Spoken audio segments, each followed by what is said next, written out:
This is our t-shirt with our finished neck binding.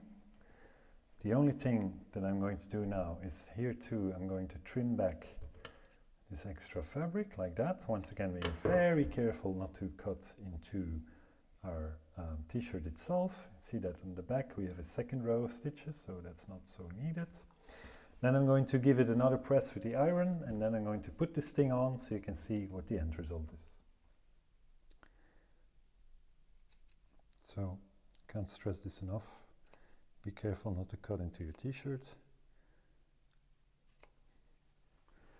But you can trim back these layers right up to where we stitched.